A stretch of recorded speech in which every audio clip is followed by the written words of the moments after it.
ഇതൊരു technical video ഒന്നുമല്ല, പകരം കൊച്ചുകുട്ടികൾ ഈ കളിച്ചുകൊണ്ടിരിക്കുമ്പോൾ സംഭവിക്കുന്ന ഒരു വിഷയമാണ്. അത് എന്താണെന്ന് ഞാൻ എക്സ്പ്ലെയിൻ ചെയ്തുതരാം.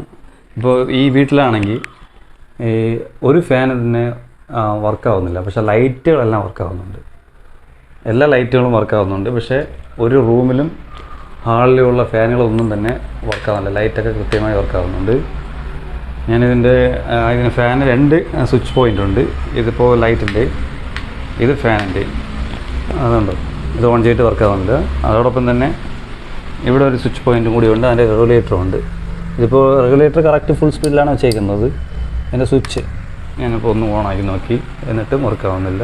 ഇതുപോലെ തന്നെ എൻ്റെ ഹാളിലൊരു ഫാനും കൂടിയുണ്ട്, അതും കൃത്യമായി വർക്കാവുന്നില്ല. അതിൻ്റെ സ്വിച്ച് ഞാനിപ്പോൾ ചെക്ക് ചെയ്ത് കാണിച്ചത്. ഇപ്പോൾ ഓണാക്കി തന്നെയാണ് വെച്ചേക്കുന്നത്. പിന്നെ അല്ലാതെ ഒരു റൂമും കൂടിയുണ്ട്. ഈ റൂമിലും അതേ അവസ്ഥ തന്നെയാണ്. അതിൻ്റെ ലൈറ്റ് പോയിൻ്റൊക്കെ കൃത്യമായി വർക്കാവുന്നുണ്ട്. അതിൻ്റെ സ്വിച്ച്, ഫാനിൻ്റെ സ്വിച്ച് അതായത് ഇതാണ്. ഇവിടെ അതുപോലെ തന്നെ വീണ്ടും ഒരു സ്വിച്ച് പോയിൻറ്റും കൂടിയുണ്ട്.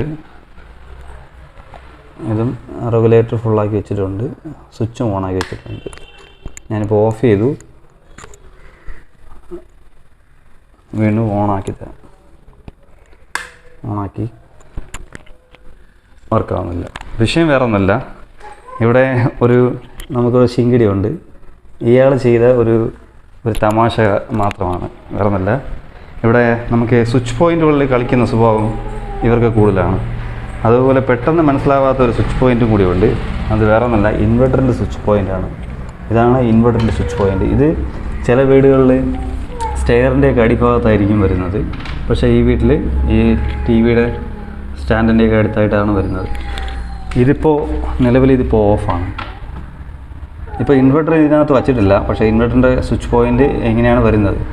ഈ സ്വിച്ച് ഓഫായി കഴിഞ്ഞാൽ നമുക്ക് ഇൻവെർട്ടറിന് ഇപ്പോൾ കറണ്ട് പോയി കഴിഞ്ഞാൽ ഇൻവെർട്ടറിന് സപ്ലൈ പോകുമ്പോൾ ഏതൊക്കെ ലൈറ്റാണ് ഏതൊക്കെ ഫാനാണ് വർക്കാവേണ്ടതെന്ന് ഓൾറെഡി ഇവർ വയറിങ് ചെയ്ത് വെച്ചിട്ടുണ്ട്. അപ്പോൾ കറണ്ട് പോയി കഴിഞ്ഞാൽ ഇൻവെർട്ടറിന് ഓണായി കഴിഞ്ഞാൽ എന്തൊക്കെയാണ് വർക്കാവേണ്ടത് അത് മാത്രമേ വർക്കാവുള്ളൂ. അപ്പോൾ ഇത് ഓഫ് ചെയ്ത് കഴിഞ്ഞാൽ നമുക്ക് കറണ്ട് ഉണ്ടെങ്കിലും ഇൻവെർട്ടറിൽ എന്തൊക്കെയാണ് നമ്മൾ കൊടുത്തിരുന്നത് അത് മാത്രമേ വർക്കാവുള്ളൂ. അതായത് ഇപ്പോൾ ഇൻവെർട്ടറിൽ ഓൾറെഡി ഇവിടെ കൊടുത്തിട്ടുള്ളത് ഫാനെല്ലാം ഒഴിവാക്കിയിട്ട് ലൈറ്റ് മാത്രമേ ഇത് കണക്ട് ചെയ്ത് വെച്ചിട്ടുള്ളൂ. അതുകൊണ്ടാണ് ലൈറ്റ് പോയിൻ്റ് മാത്രം വർക്കാവുന്നത്. ഇത് ഓൺ ചെയ്താൽ മാത്രമേ കറണ്ട് ഉണ്ടെങ്കിലും എല്ലാം പ്രവർത്തിക്കുള്ളൂ, അതായത് ഫാൻ ഉൾപ്പെടെ. ഇപ്പോൾ ഞാനിതിപ്പോൾ ഓണായി കാണിച്ചു തരാം. ഇതിപ്പോൾ ഓണായി കണ്ടോ, ഫാൻ വർക്കാവുന്നുണ്ട്. ഞാനിതിപ്പോൾ ഓഫ് ചെയ്ത് കാണിച്ചു തരാം. ഓഫ് ചെയ്തു. ഓക്കെ, ഈ ഫാൻ ഇപ്പോൾ സ്ലോ ആയി തുടങ്ങി, ഓഫായി ആണോ. വീണ്ടും ഞാൻ ഇത് ഓൺ ചെയ്ത് കാണിച്ചു തരാം. ഓണായി കണ്ടാ, ഇത്രയേ ഉള്ളൂ വിഷയം. അപ്പോൾ ഈ കുട്ടികളുള്ള വീടുകളിലാണ് ഏറ്റവും കൂടുതൽ ഇത് സംഭവിക്കുന്നത്. അപ്പോൾ ഇത് ശ്രദ്ധിച്ചാൽ മാത്രം മതിയാവും. ഇതിനു വേണ്ടി പ്രത്യേകിച്ച് നമ്മൾ ടെക്നീഷ്യന്മാരെയോ അല്ലെങ്കിൽ ഫാന് കംപ്ലൈൻ്റ് ആയെന്നും പറഞ്ഞ കടയിൽ പോയി പുതിയൊരു ഫാന് മേടിക്കുകയോ ഒന്നും ചെയ്യേണ്ട ആവശ്യമില്ല. ഇത് കൊച്ചുകുട്ടികളുള്ള വീടുകളിലാണ് ഏറ്റവും കൂടുതൽ സംഭവിക്കുന്നത്. ശ്രദ്ധിക്കുക. Okay, thank you.